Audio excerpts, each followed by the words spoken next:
Dans cette interview, je reçois Baptiste, qui nous a déjà partagé la méthode de mapping qu'il a utilisée pour gagner un appel d'offres de plus d'1 million d'euros dans le secteur de l'aéronautique, quand il travaillait chez Capgemini. Et qui va maintenant nous partager la méthode qu'il a utilisée pour identifier et gérer les détracteurs dans le cadre de ce même appel d'offres.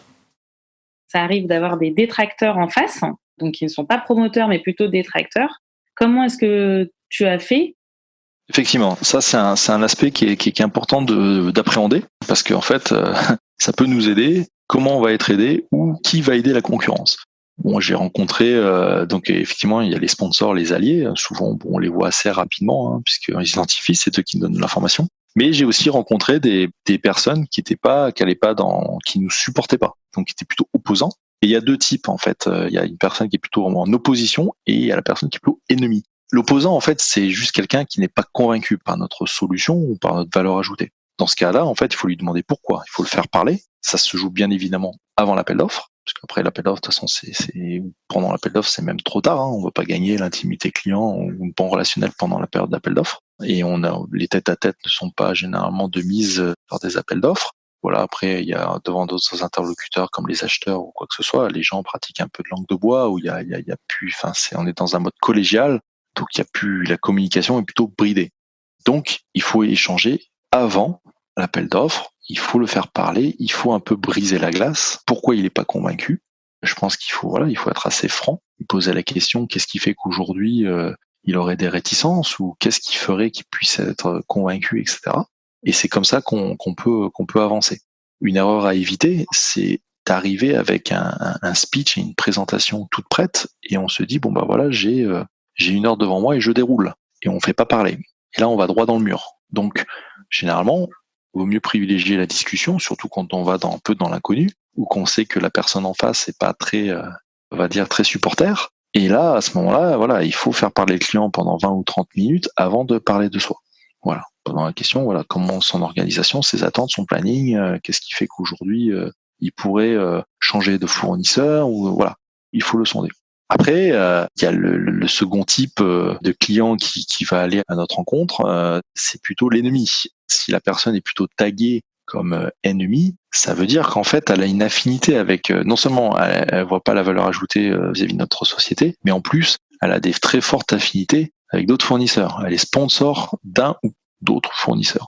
Dans ce cas-là, j'aimerais pouvoir apporter une solution, mais il n'y a pas grand-chose à faire. C'est clairement, il faut trouver des solutions avec d'autres personnes qui vont être impliquées dans l'appel d'offres et ne pas forcément, il faut faire le minimum, on va dire syndical vis-à-vis de cette personne-là, lui faire une présentation propre et lui apporter des arguments, mais on va pas user le soleil, puisqu'en fait, à moins que le fournisseur avec qui supporte ça se passe mal ou fasse un faux pas, il y a peu de chances que la donne change. Si c'est un décideur ou si c'est le décideur, à ce moment-là, c'est vraiment un gros problème, puisqu'en fait, ça veut dire, là, on est dans le cas que j'ai énoncé au début, pour lequel mon appel d'offres ne se situait pas du tout, ça veut dire que les choses sont jouées d'avance. Voilà. Et ça, c'est important de savoir, pour éviter de la perte de temps, même si parfois, de savoir si c'est joué d'avance. Parfois, il faut jouer, même si on sait que les dés sont pipés, que le fournisseur est plus ou moins identifié. Parfois, il faut jouer parce que c'est stratégique et on se doit de se montrer pour la prochaine fois, mais il faut le savoir. Voilà. Et ça, souvent, on est dans le cas où un décideur est plutôt ennemi et a déjà fait son choix de fournisseur avant même que l'appel d'offres soit lancé. À ce moment-là, deux choix, soit on joue pour jouer, ou soit il y a d'autres décideurs, les achats, d'autres prescripteurs techniques, et il faut travailler avec eux. Mais voilà, encore faut-il le comprendre, parce que des fois, quand quelqu'un ne veut pas forcément donner trop d'informations sur comment organiser sa société, on peut se dire, bon, bah, pas de chance, il est pas sympa celui-là, il m'a pas donné d'informations. Mais en fait, c'est parce que on peut être dans le cas d'un opposant ou d'un ennemi qui soutient l'autre solution. Et c'est là où il faut réussir à faire parler lui et les autres pour comprendre, en fait, qu'est-ce qui est vraiment en train de se jouer, quelle est vraiment la situation réelle. Oui, c'est là toute la subtilité. Et parfois, c'est très difficile. Ces opposants, parce que là, si on revient sur le cas des opposants, parfois c'est parce que voilà, il y a déjà un autre prestataire qui est en place, et pour eux, ça induit un changement finalement de leurs habitudes. Et puis on sait que la nature humaine fait que voilà, il y a une résistance au changement. Est-ce que toi, tu as déjà rencontré ce cas-là? L'appel d'offres, clairement, pour lequel il est question, là, pour lequel on échange, se situait dans ce cas-là. Donc le challenge est élevé, mais il est loin d'être insurmontable. Donc oui, effectivement, il y avait un peu de résistance au changement. L'important, le premier aspect à détecter, c'est est-ce que le client souhaite du changement. Si on est convaincu qu'il souhaite du changement pour X raisons, hein, parce qu'il a des nouveaux objectifs et voilà, il veut optimiser, ou parce que ça se passe pas très bien avec le fournisseur historique. Voilà. Une fois qu'on a identifié ça, c'est bien, mais c'est pas suffisant. Quand il y a un concurrent qui est en place, il faut savoir que un concurrent historique avec un client en place, ça crée de l'intimité, ça crée une histoire voilà assez forte, mais ça a aussi des inconvénients pour un client, parce qu'en fait, avec le temps, son savoir-faire va partir chez le fournisseur. Et donc, de ce fait, ça peut, avec le temps, durcir la négociation. Puisqu'en fait, voilà, il y a des négociations qui ont lieu régulièrement avec les achats pour baisser les prix, pour challenger, etc. Et un fournisseur qui détient le savoir-faire technique, parce qu'il est là depuis très longtemps, va négocier plus durement. Et donc, parfois, le client peut se sentir un peu en otage. Néanmoins, il y a beaucoup de clients qui préfèrent continuer avec ce fournisseur en place, qui est notre concurrent, par peur, par résistance au changement ou par peur que l'activité s'arrête, qui se dit non, mais moi, si de toute façon, je sais pas faire autrement, et si je prends quelqu'un d'autre, comment je fais? Il va lui falloir un temps d'adaptation, il saura pas gérer ma production. Donc, je suis pas pleinement satisfait avec mon fournisseur actuel, mais de toute façon, je n'ai pas le choix. Voilà, ça, souvent, c'est des questions que se pose un client, et ça, pour pouvoir se positionner, il faut pouvoir le rassurer, lui apporter les clés qui fait que ça va bien se passer.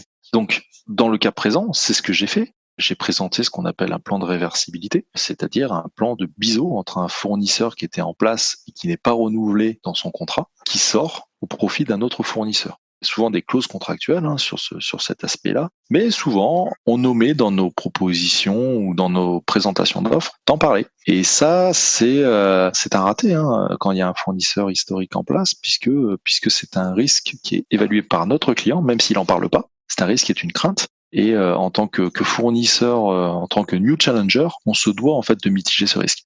Donc, ce plan de réversibilité, en fait, c'est clairement, voilà, c'est une solution timée pour passer de l'ancien prestataire à un nouveau prestataire. En l'occurrence, c'était nous, et en s'appuyant sur du retour d'expérience sur d'autres projets.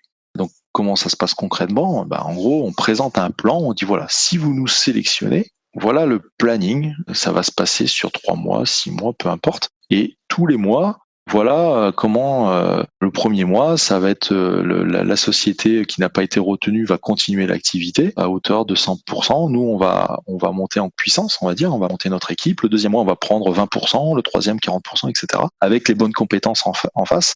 Et au bout de X mois, là, vous allez pouvoir couper le cordon avec votre société historique pour laquelle vous avez choisi de ne pas continuer. Et donc, il y aura une continuité d'activité. Et ça, c'est très important de pouvoir donner au client un plan de sortie qui ne va pas impacter aussi bien son prix, sa production. Voilà.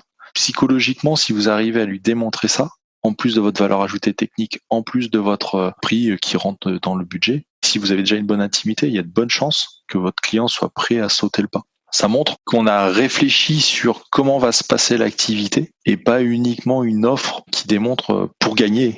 On montre notre valeur pour gagner, mais aussi que derrière, lorsque l'activité va commencer, on a déjà réfléchi et on va faire en sorte que ça se passe bien.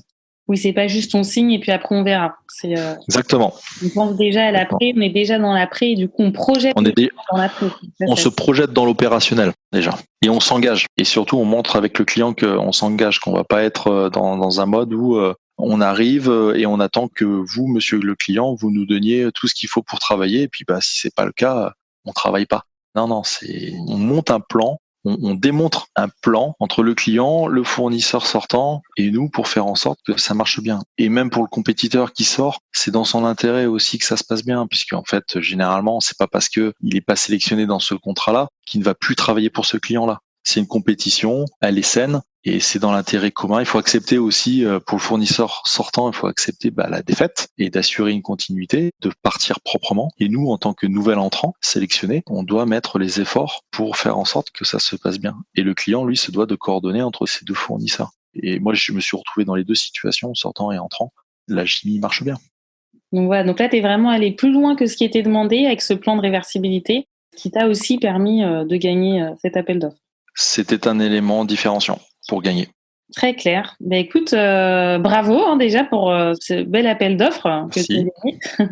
Puis surtout, merci d'avoir partagé ton expérience avec nous. Avec plaisir. À bientôt. Au revoir, Baptiste. Merci, à bientôt.